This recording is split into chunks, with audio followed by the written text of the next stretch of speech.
those hockey moms. You know, they say the difference between a hockey mom and a pit bull? Lipstick. Speaking of Governor Palin, I am so tired of hearing about her lack of experience. I want to tell you folks something. She got more votes running for mayor of Wasilla, Alaska than Joe Biden got running for president of the United States. Last week, the Democratic convention talked about change. But what do you think? Is Washington now liberal or conservative? Let me ask you some questions. Is a Supreme Court decision liberal or conservative that awards Guantanamo terrorists with constitutional rights? It's liberal. For 4 days in Denver, the Democrats were afraid to use the words Islamic terrorism. I imagine they believe it is politically incorrect to say it. I think they believe it will insult someone.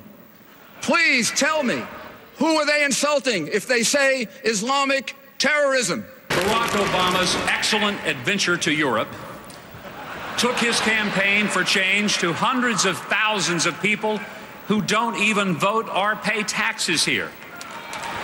But let me hasten to say that it's not what he took there that concerns me. It's what he brought back.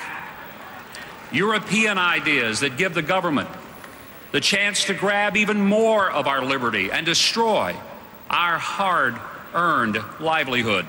When every citizen has affordable portable health insurance, opportunity rises when children are raised in homes and schools that are free from pornography and promiscuity and drugs, where there are homes that are blessed with family values in the presence of a mom and a dad.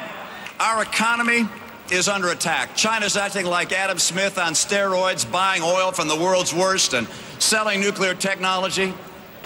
I have one more recommendation for energy conservation.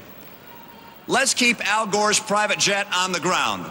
Last week, did you hear any Democrats talk about the threat from radical violent jihad? No. You see, Republicans believe that there is good and evil in the world. Ronald Reagan called out the evil empire. George Bush labeled the terror-sponsor states exactly what they are, the axis of evil. And at Saddleback, after Barack Obama dodged and ducked every direct question, John McCain hit the nail on the head. Radical, violent Islam is evil, and he will defeat it.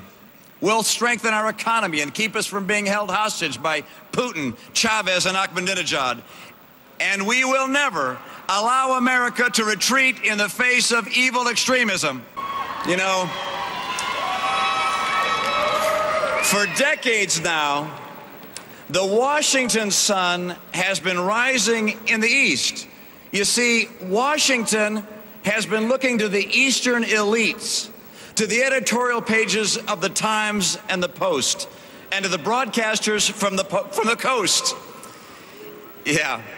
On the other hand, you have a resume from a gifted man with an Ivy League education.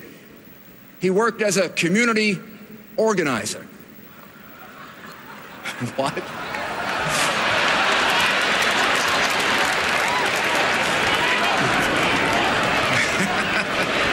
He worked. I said.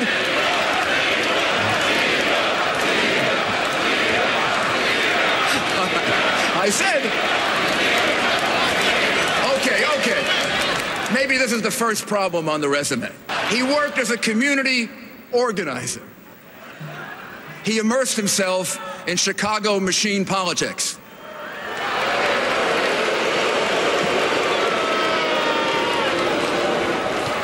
Then he ran for the state legislature, and he got elected. And nearly 130 times, he couldn't make a decision.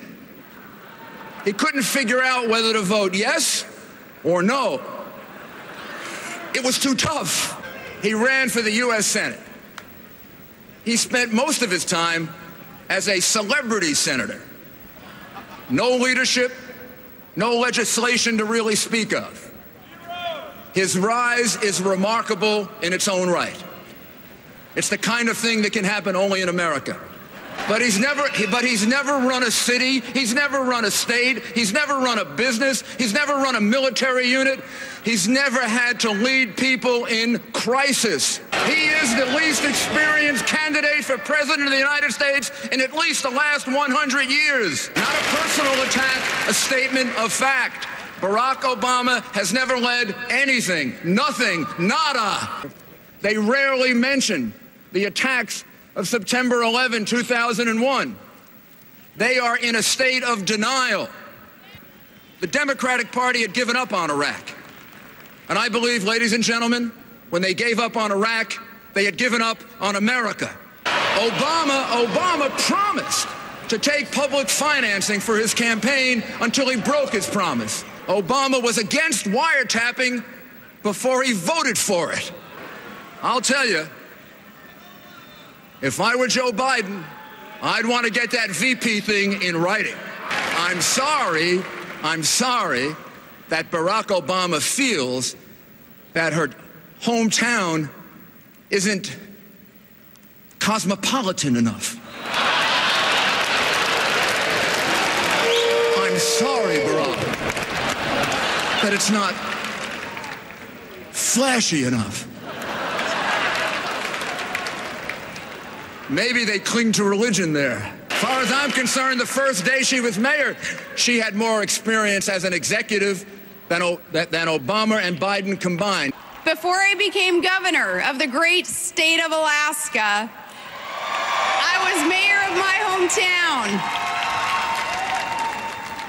And since our opponents in this presidential election seem to look down on that experience, let me explain to them what the job involves. I guess a small town mayor is sort of like a community organizer, except that you have actual responsibilities.